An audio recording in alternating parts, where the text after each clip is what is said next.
આજ તો ભીંડાનું શાક ખાવું છે. એટલે આ ભીંડો છે તો શું છે? ભીંડો જ છે ને. તમે કોઈ શાક લેવા આવો નહીં ને એટલે આ તકલીફ પડે.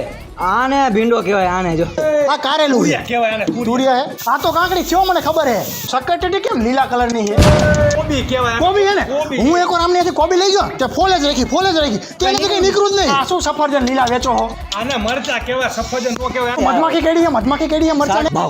ભાવનું તો પૂછ. ભાવ કયું પ્રાણી બોલે? કૂતરું એ મ્યાઉ મ્યાઉ બિલાડી અને બે બે સારું બકરી. એક સાણા દૂસરા અંધે મેં કાણા. તમે સાણા વેચો? રૂપિયા કેટલા છે આના? શું ભાવ હે ભાઈ આના? 20 રૂપિયા 20 નું એક તો 2 ના 40 રૂપિયા. 20 ના 250 250. અરે યાર એક. 2 4 શું કરો 250 ગણવા પડશે ને યાર. આના લોખંડના કાંટિયાના ભાવ કહું એટલે પણ આ લોખંડનું શું કરશું આપણે? લે અરે મારા દાદાને હે ને લોહ તત્વની કમી કીધી હે ડોક્ટર. તો મારા બાને કહીશ કે બાફી દ્યો. મારા દાદાને ખવડાવી દઈશ. લાવ હારું વાળો ચીકુ કર દો આટલા.